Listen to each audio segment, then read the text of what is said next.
Deserts mean death. Infertile land that can grow no food. Deserts have many faces, and they've always been a threat to mankind.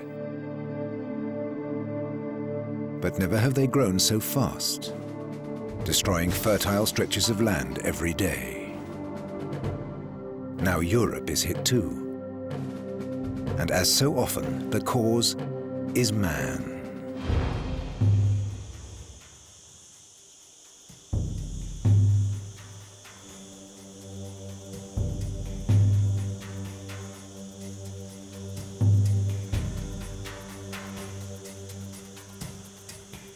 Permanent desertification now threatens great parts of Europe. The deserts are advancing steadily from the south, for the most part unnoticed. Deserts are zones where nothing or only certain kinds of vegetation will grow. These areas endanger people, plants, and animals, and they're growing in size by the day.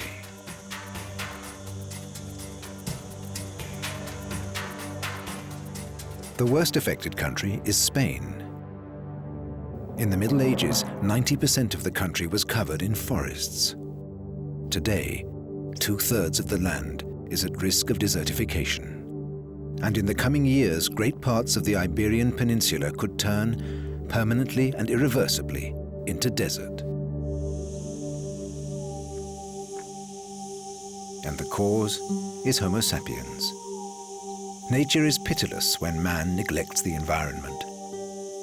Leading scientists know why the deserts are spreading. Este entorno es un ejemplo de una This area is a perfect example of the accumulation of human errors. The chain of mistakes began with deforestation for timber production and continued with forest fires and making charcoal for agricultural use.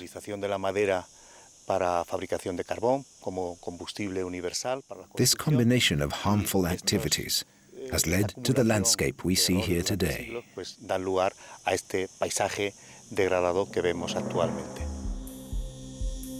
Tourists and visitors barely notice the environmental catastrophe in Spain. Everything seems so attractive. The Costa Blanca, south of Valencia, is particularly popular. No one seems to realize what's taking place just a few kilometers inland. Holidaymakers and locals just want to enjoy life without any worries. They close their eyes to reality or believe that the parched earth is a natural phenomenon. And yet in the long run, the effects will be life-threatening for humanity.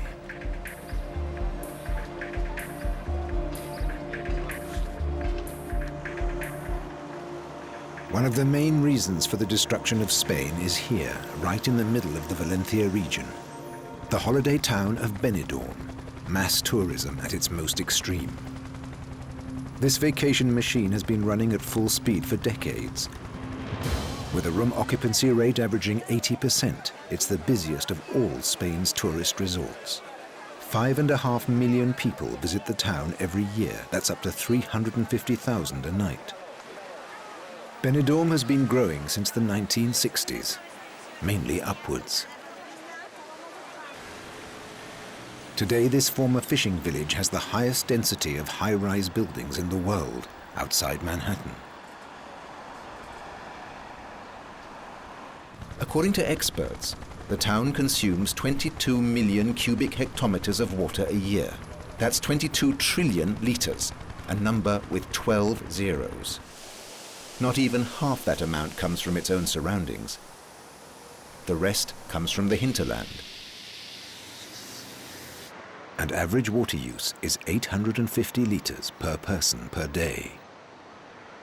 In Germany, France, or Britain, it's about 150 liters. The long-term effects of this excessive water consumption will be disastrous.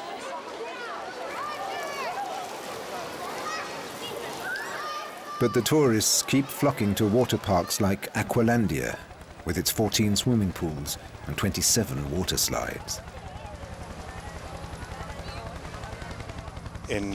Along almost all Mediterranean coasts, you'll find a ribbon of urban, tourist and industrial development. Together, they put the surrounding countryside under overwhelming pressure. The effects include contamination and salination of the limited water reserves and garbage problems. Tourism has an important role to play economically, but it has a negative effect on the environment. José Pascual is a victim of the water shortage in the countryside. He was born here in the mountains near Lorca in the southern region of Murcia 52 years ago. At 20, he moved down into the valley. There was no future in the mountains. The water had run out. Now, driving through the parched foothills, José is witnessing the final phase of Spain's struggle with drought.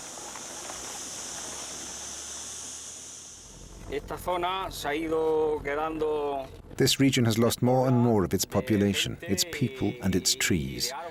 We moved away because there was less and less rain. 40 or 50 years ago, it rained a lot more. Now it hardly rains at all. The trees are gone. Everything has dried out. Hardly anyone lives here anymore. Further down in the valleys, the rich people have dug wells. Up here, we've lost the water and the almond trees.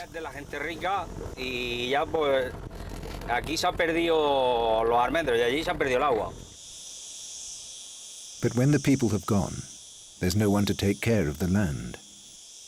For hundreds of years, the farmers survived the dry times thanks to their system of terraces.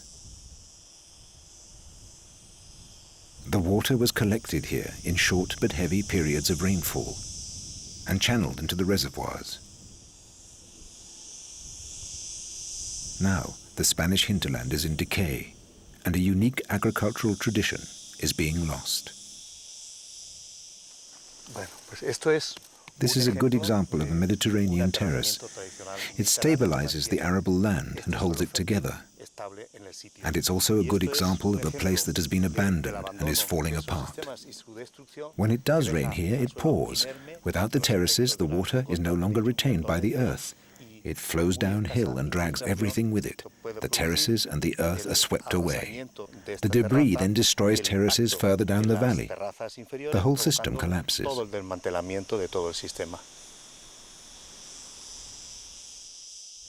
For centuries, Spain had an integrated irrigation system of canals and sluice gates. They built the system to distribute water evenly and fairly to all the fields. But today the canals are dry. The ancient aqueducts are empty. This is a result of overconsumption of water on the coast. And for farmers like José Pascual, it's a disaster. You can see very clearly where the water level reached 30 years ago, 20 years ago, and 10 years ago. 10 years ago it was still at this level. Then it sank further and further until a year and a half ago it ran out completely. Since then, it's been dry. 100 kilometers away, near the town of Mula, everything still seems fine. Migrant workers pick ripe peaches for export to the rest of Europe. But the water to make this possible has to be brought here. This region is really only suited to growing almonds. A peach tree needs twice as much water as an almond tree.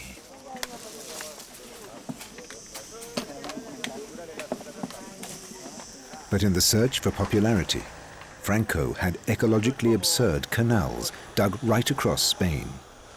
He turned deserts into orchards, with water transported from the wetter regions. Now, water is in short supply everywhere, and Franco's canals have almost run dry. If they flow at all, they're reduced to a trickle. Water has to be rationed.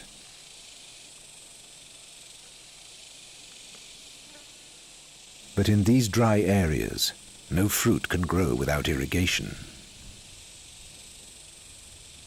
As a result, the plantations are becoming more and more desiccated.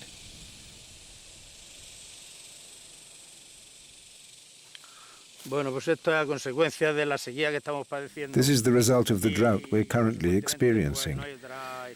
And nothing will change unless it rains. If nothing happens, I don't know how we can go on. This could have been a good peach for export or to make juice, but as it is, it's much too small, it's unusable. If it doesn't rain, things will be bad. This will become a desert. That's the way it seems to be going. This place needs water, just water. The farmers round about are taking drastic action. They're cutting down half their fruit trees, hoping to save the other half. It's an act of desperation. These trees are 20 years old. His father planted them. The trees are in their prime. The farmer remembers how they used to bear plenty of good, healthy fruit. They could have lived and borne peaches for another 20 years. Now this farmer must deliberately destroy his inheritance. Politicians promise that help will come from desalination plants. Pedro Carreño thinks it's just talk. Desalinated water would be good for irrigation, but I can't afford it. We don't have the money for the things they're suggesting. And they're certainly going to build the desalination plants whether we farmers want them or not.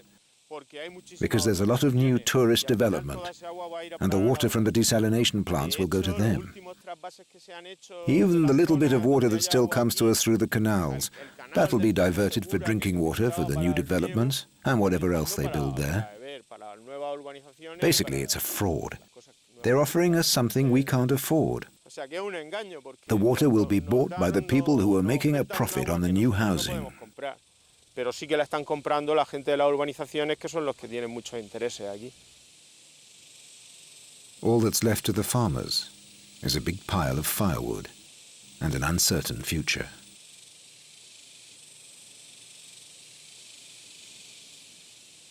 A shortage of water is damaging the wider community too. The fruit packing plants are empty. There used to be plenty of work in this cooperative. Now there's just occasional employment for the inhabitants of the surrounding villages. Most will soon leave this area and try their luck at the building sites and holiday resorts on the coast. The heartland will continue to decay. The water shortage will have a series of deadly consequences. Everything has a knock-on effect, and it's impossible to say where it will all end. Spain is on the edge of an abyss.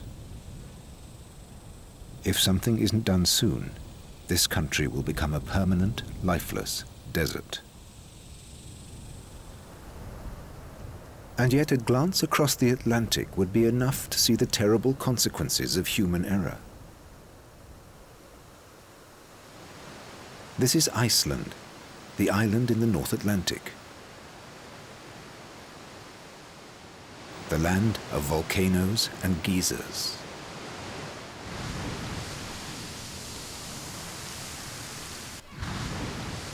It's usually thought of as green and fertile. Tourists are fascinated by the wild waters, the lakes, and the rugged landscape, but also the lush vegetation. Yet this is only half the truth. Iceland is the oldest ecological disaster in Europe. 1,200 years ago, a quarter of Iceland was covered in forests. Now the figure stands at 1%.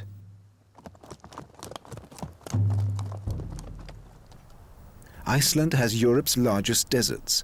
Whole sections of the island are barren. Hardly anything will grow here. But a shortage of water can't be the cause. Officially, there are very few desert areas here. But Icelandic scientists know that great swathes of the country have been ravaged and rendered infertile by human action. and they want to see the word desert redefined.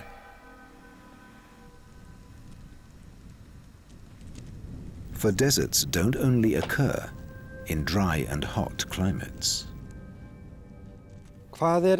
According to the current definition, a desert is an infertile area with limited plant growth and capacity for food production. But for us Icelanders, deserts are a vital issue, for we have enough rain, but we still have deserts. People associate deserts with heat and dryness, but the crucial question is, what happens to the water when it reaches the ground? Is it stored and passed on to the plants? And do plants actually grow on the ground? It's not a question of the climate, but of the nature of the soil. He's right.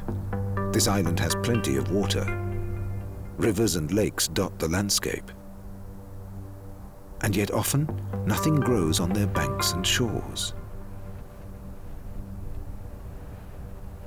There's no shimmering heat or endless droughts. Yet where beech trees and shrubs once flourished, now there's nothing at all. A new definition of deserts would have far-reaching consequences for the whole of humanity.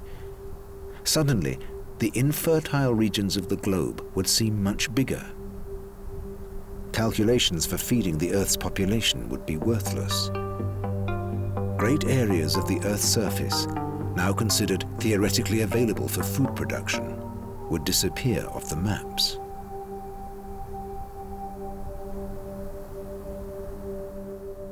But why are there no plants in spite of the abundant rain? Why will nothing grow at all in most of Iceland? The reason is hidden in the complex composition of the Earth.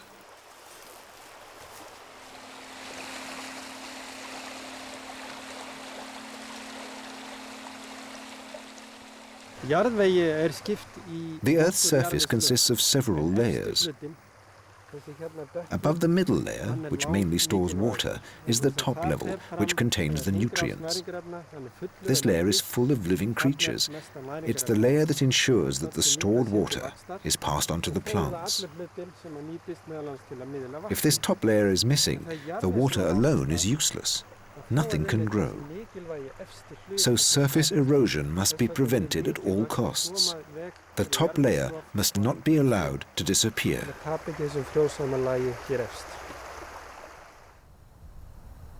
Surface erosion is Iceland's main problem. Whole areas are split by chasms of erosion. Rainwater strips the surface soil off the hillsides. The heavy rainfall cuts deep scars into the once thick and unbroken covering of vegetation. Bit by bit, the humus layer is torn away.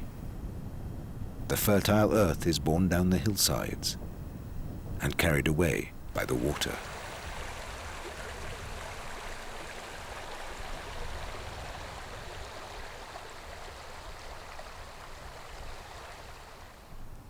Ragged, exposed edges of earth undermine plants and bushes at the roots. The constant wind makes it all worse, blowing sand endlessly across the landscape. Erosion takes a long time, but nature has time. Strange monuments stand in the desert, telling of the scale of the loss. It started 1,000 years ago. There used to be a beech forest here, but the Vikings cut down the trees. What was left was grazing land, a healthy, lush green. Of course, the trees would have come back. Nature has ways of recovering. But then, the Icelanders' ancestors introduced sheep. And today, these are the main problem for the experts. Scientists like Dr. Andres Arnalds are wondering how they're going to solve this problem. The sheep are continuing to destroy the topsoil and preventing its recovery. 500,000 animals that love young shoots and fresh blades of grass. And they get everywhere. When the sheep arrive, nature faces a struggle.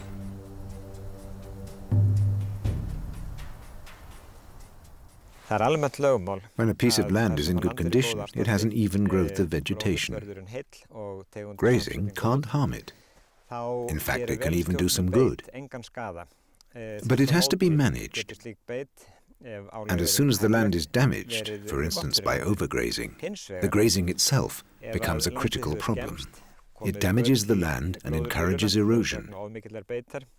And most importantly, it stops the land recovering. If new shoots and saplings are always eaten, sooner or later, nothing will grow at all. Fences are used to keep the sheep off some of the damaged land. You can see the difference right away. In places the sheep can't reach, the recovering soil grows green. But the fences are also unpopular. Iceland's farmers have always had the right to graze their sheep on any state-owned land. So, what can be done? The destruction of the land happens in stages. First, the stable covering of green is torn up by grazing sheep or horses. There are a total of 600,000 grazing animals in Iceland. Then the wind and the water can get a grip on the rough edges. The fertile layer is slowly worn away. This is erosion. If new shoots emerge, the sheep destroy them right away. Dead earth is all that remains. The earth here is only stony on top. Further down, it's basically all right. It contains moisture, but it has no nutrients. And that's why nothing grows. It needs to be fertilized. It would be enough to feed it 2 or 3 times with nutrient, and then local seeds will grow again.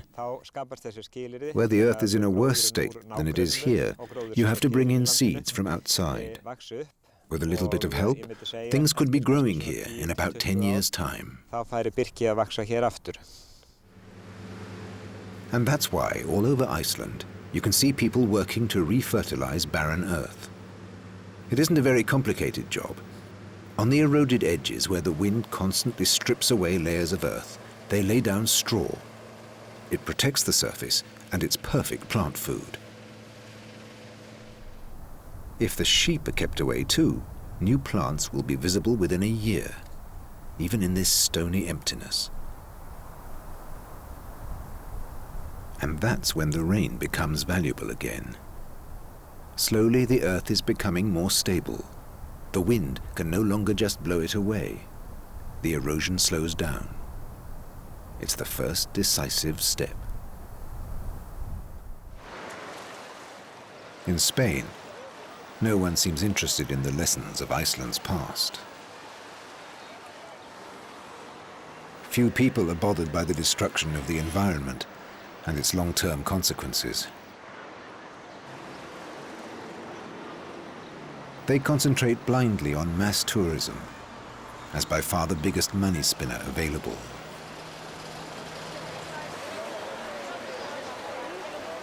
Spain is, after France, the biggest holiday destination in the world, with more than 53 million tourists every year.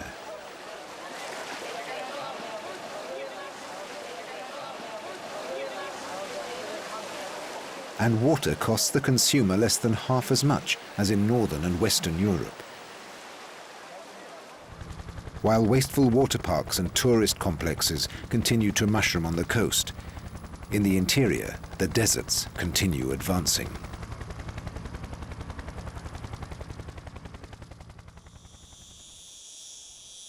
But unlike Iceland, Spain doesn't have the luxury of sufficient rainfall. In the past few years, rainfall in southern Europe has dropped by 20%. In Spain, the figure is 35%. Spain has been suffering the worst droughts in 60 years. Climate change caused by humans is making the situation worse. But the shortage of water here is a much more direct result of human activity. The experts blame the rash of coastal developments as one of the main causes of the problem. The owners of these apartments and villas are mainly from other European countries. The builders are profiteering Spaniards. The new apartments consume fertile land and great quantities of drinking water. And the preferred place to build them is in forests and nature reserves. So the property developers go all out to secure land in these areas. In the past few years, many protected areas have been built on. The legal processes involved seem to have been very shifty, and though local prosecutors know exactly what's been going on, it's very difficult for them to act. Los ayuntamientos son los que deciden en un momento determinado. The local authorities and the mayors decide where you can build and where you can't. They just turn non-building land into building land. So if someone really wants to build in a particular area, there are ways and means of persuading the responsible officials to alter the zoning. And then they can go ahead and build their golf course, or whatever it is they want to build. Corruption is widespread in Spain, but it's rarely exposed and punished. Environmentalist Pedro Garella is one of the few people who makes it his business to raise awareness among the general public. In Spain, there have been many cases of corruption, where we know that protected pieces of land have been declared building land and massively developed. The public prosecutors are dealing with a number of cases right here in Murcia. They can prove that money was laundered here, that politicians and officials were bribed to turn nature reserves into building land. In the past year, 800,000 new houses and apartments were built in Spain, more than in France, Britain and Germany put together. The building companies are chalking up huge profits. But there's a complete lack of overall planning. If you have money, you can build, and corruption makes it possible everywhere. And the houses and golf courses are built mainly for Northern Europeans. Spain is especially popular as a retirement country. Thanks to cheap flights, there are more and more people who work in their home countries 3 or 4 days a week and spend the rest of their time in Spain. They're spurring an economic boom. There are already 30 gleaming golf courses in the desert of southern Spain, and a further 40 are planned. Golf club membership is growing by 10% a year. Se gana dinero en los campos de golf. On the one hand, golf courses earn money. On the other, when the land around about is developed in an attractive way, the profits can be maximized, and the value of the land itself increased. In times like these, when urban development plays such an important role, of course people are keen on developing the land around golf courses. It adds to the overall value of the land. Y desarrollar urbanizaciones al lado de los campos de golf. El tema del campo de golf que lo veo. The golf courses are simply incompatible with the environment. You don't plant cedars in the Sahara or olive trees in Norway. En Noruega se plantan olivos. The entire planning concept for the region should be based on the need to save water. Uses that are not appropriate to the climate, like golf courses or large lawns, or wasting water for industrial use or urban development, should be banned. A golf course needs 1 million litres of water a day to keep it green. That's the water consumption of a town of 15,000 people. Few foreign visitors are interested in the environment here, but the Spanish just shrug their shoulders too. So the water table is sinking.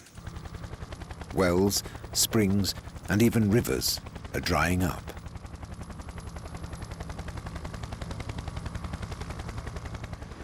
Towns like Lorca have already given up hope that the water will return. The Galilean River has been turned into a park. Once, the river was a sign of a special quality of life, as José Pascual remembers.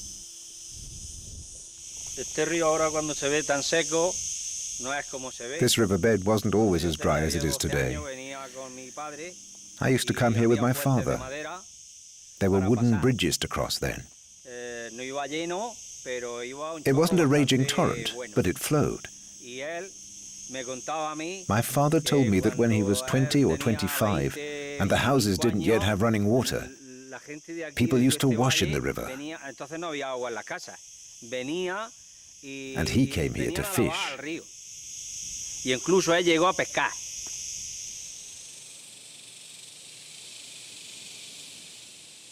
And Spain has to contend with another problem: the forest fires that destroy huge areas of woodland every year. 60% of them are started deliberately, and in 2006 alone, there were more than 26,000 of them.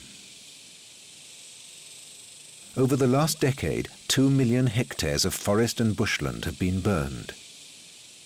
Often, property developers and speculators are obviously behind the arson. It takes years for a fire-damaged hillside to recover. After 2 fires, there's no chance at all. Because in southern Spain, unlike Iceland, the soil is centimeters rather than meters thick. Dig, and you soon hit rock.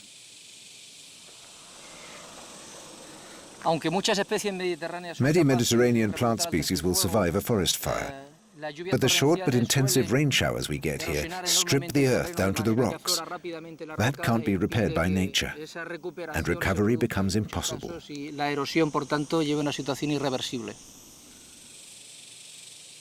Dead earth, parched rivers. Spain is fast becoming a desert in which little life can survive.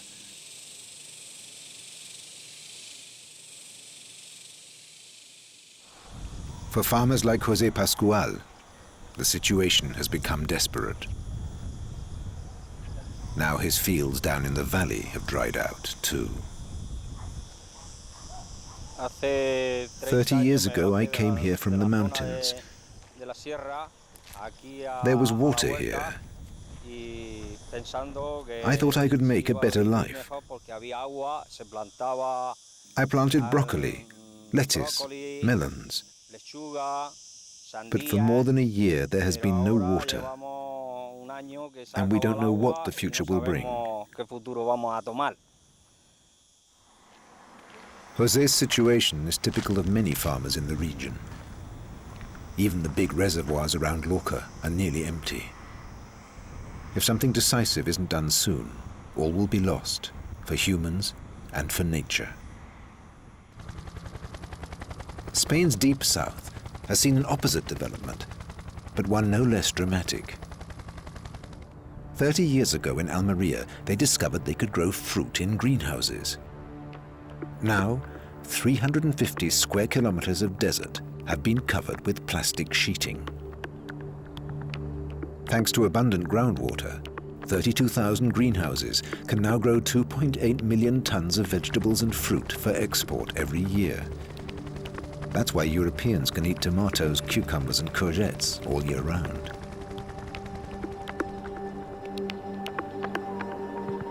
Greenhouses don't take as much water as open fields.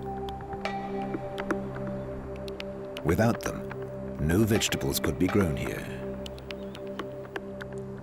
Only desert plants would survive. The natural rainfall is nowhere near enough for thirsty fruits and vegetables.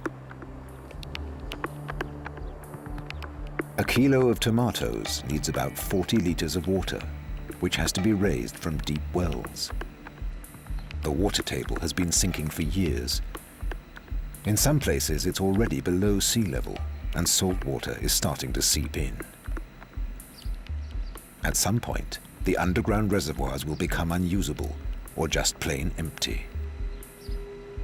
Everyone knows it. They don't know when, but it will be soon. Just a few years. Si se acaba el agua, no tenemos nada. When the water's finished, there'll be nothing. Nothing works here without water. Ya no podemos seguir para adelante. Right now, we still have water. Pero hasta ahora el agua I no have va. no idea what tomorrow will bring. Ahora, mañana no sé. These ugly plains have brought prosperity to a traditionally poor region. For the first time, the local farmers have been able to live off their land. People don't like talking about saving water here, so the politicians avoid the subject altogether. It'll take nature to put an end to overconsumption of water here, rather than man. Aparte de las condiciones climáticas, Apart from the climatic conditions, the processes of desertification are caused by humans. Humans also have the ability to reverse the process. The scientific and technological knowledge is there. But the problem is that neither the authorities nor society as a whole are aware of or acknowledge the seriousness of the crisis. And unless they do acknowledge it, urgent and effective measures to halt this process will not be taken.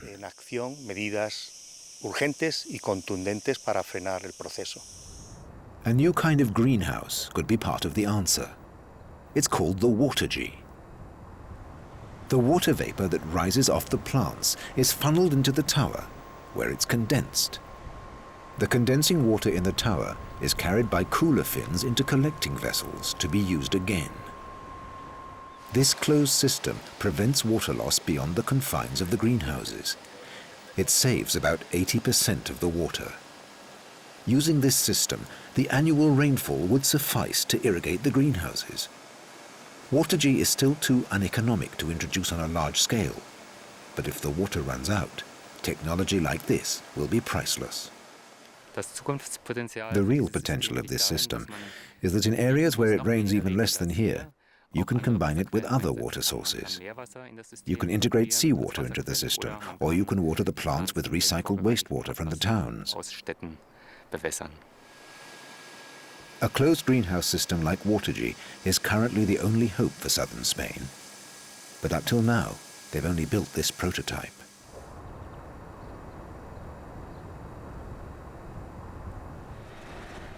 Icelanders are actively fighting desertification. Everywhere you go, you come across the men of the National Soil Conservation Service. These barren strips of volcanic land are one of their greatest challenges. Here they till a combination of regular beech rye seeds and fertilizer into the sand. Day after day, tractors drag the cedar across the black volcanic landscape. Progress is slow but visible. After 6 years, this once dead land is covered in a thin film of grass. It's slowly turning back into a functional ecosystem. Winning back a single hectare of land costs almost €500,000.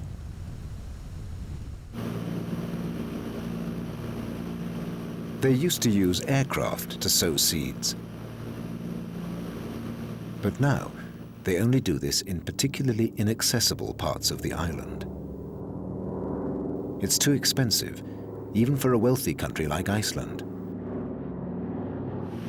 But there's no shortage of other land reclamation programs, sponsored by the government and by institutions.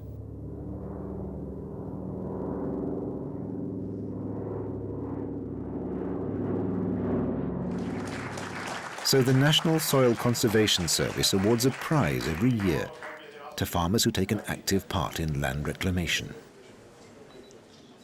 One of the winners, Christian Gislason, argued for years with the government's experts. He couldn't see why he should stop his sheep grazing wherever they wanted to.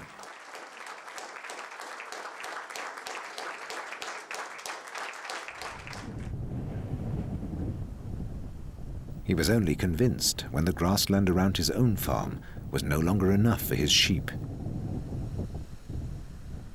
Today, he's proud of every meter of reclaimed soil.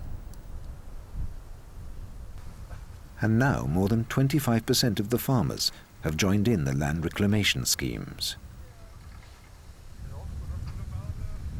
Together, they look after 6,000 hectares of land. The campaign of persuasion is working. slowly but surely. Ég veit ekki hvað þetta stórt. Þetta getur verið... I can't tell you exactly how much of my land is newly planted, but it's at least 80 to 100 hectares. Mjög góð tilfinning að sjá þetta gerast. It's wonderful to see how things are growing again, and everything is looking so green in so many different kinds of landscape. Það alltaf gaman að sjá þetta verða grænt og fallegt. Many Icelanders yearn for trees and bushes. The farm at Keldur, the oldest farm in Iceland, used to be in a beech wood. But over the last 1,000 years, the owners cut down all the trees. They used the forest to build houses and for firewood. On the meadows that remained, they grazed their sheep. They understood nothing of the erosion that must inevitably follow. Over time, the fertile land was lost here too.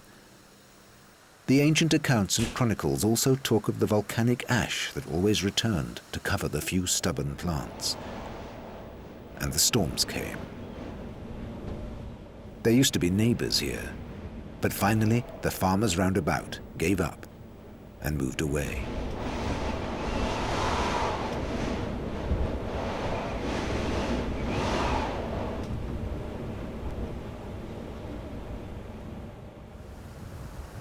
Only the people of Keldur fought on.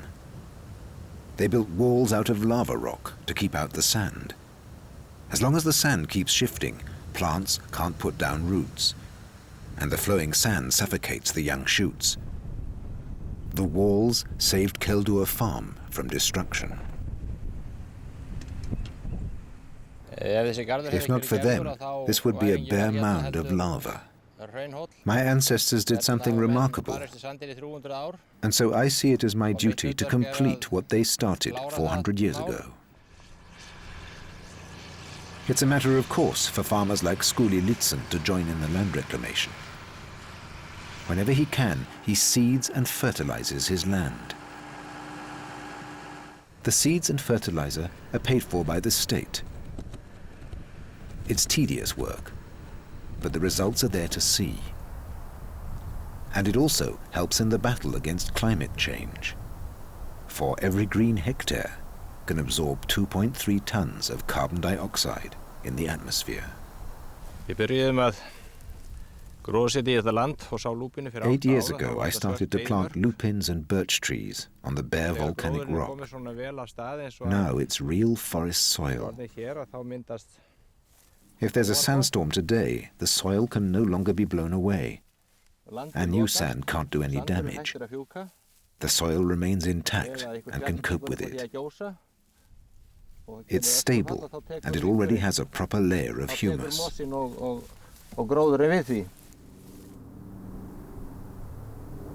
Iceland offers hope.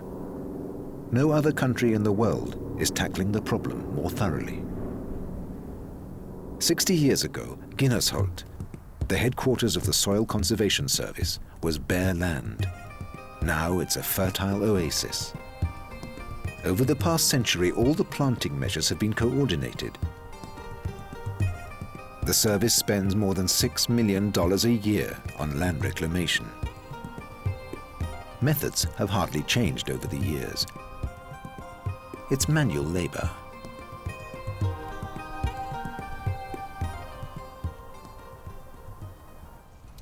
Today, young Icelanders earn money in the summer holidays by working on land reclamation. While they're working, they live in the headquarters of the Soil Reclamation Service. And in the process, they learn what hard work it can be to make damaged land fertile again. And they also learn not to treat nature carelessly.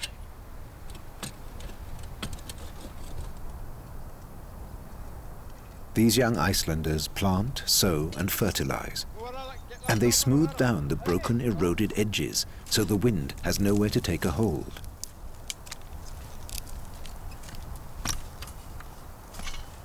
The straw bales lying here stop the sand shifting and simultaneously fertilize the ground. This work for the island's natural regeneration is very popular. There's been no shortage of applicants. Bjartan Benediktsson has led the work teams for years because he believes in the task. and his vision is shared by many of his countrymen.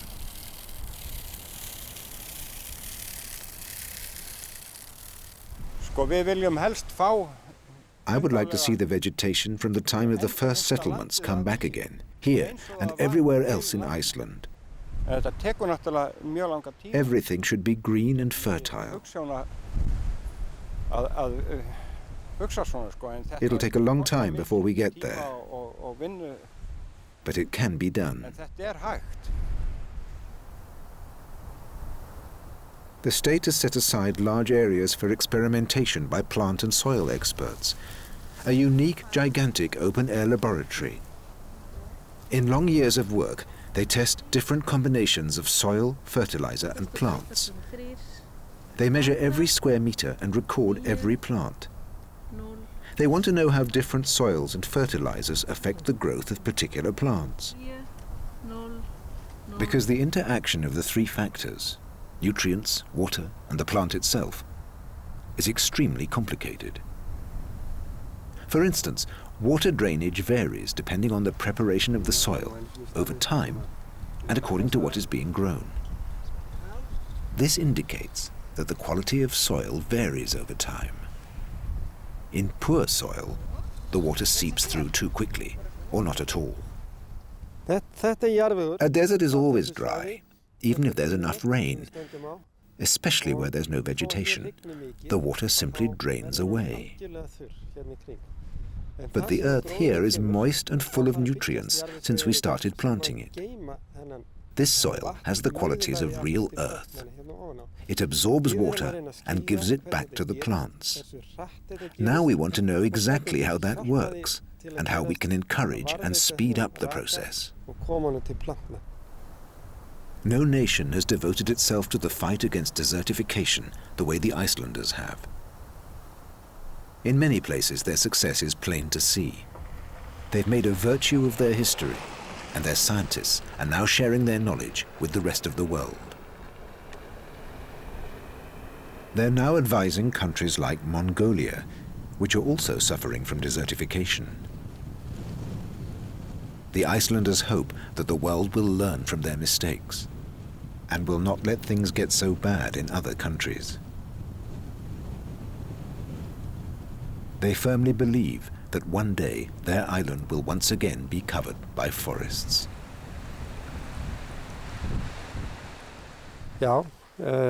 We're sure that we shall win this battle against the desert. The sheep are still a problem, but we will solve it.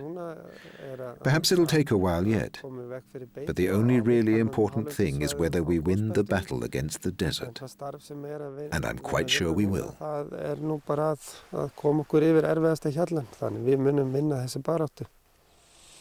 In Spain, things look bad. Without water, replanting the desert is impossible. Unless something is done right now, many parts of Spain will soon be dead land. The time could even come when Spain is no longer able to feed itself. Los problemas de desertificación se consideran como problemas. This problem of desertification links us with the Sahara, with Africa. But there's no awareness of the serious consequences of desertification in Europe, and especially here in the Mediterranean region. Economic conditions in Europe, the obsession with short-term profit, don't leave much room for environmental concerns. But monitoring erosion and adopting the right measures to combat it doesn't just have environmental consequences, but economic ones as well. That is to say that the investment needed to save these regions would have a direct effect on the areas that have been opened up for industrial, tourist and urban development. These are decisions for society as a whole. But it's clear that we need a broader awareness, a wider consciousness of this situation.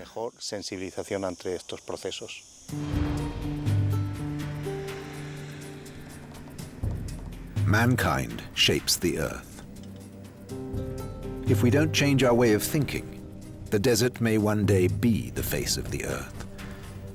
The consequences would be hunger and poverty. In the last analysis, man decides for himself how he will live on this planet.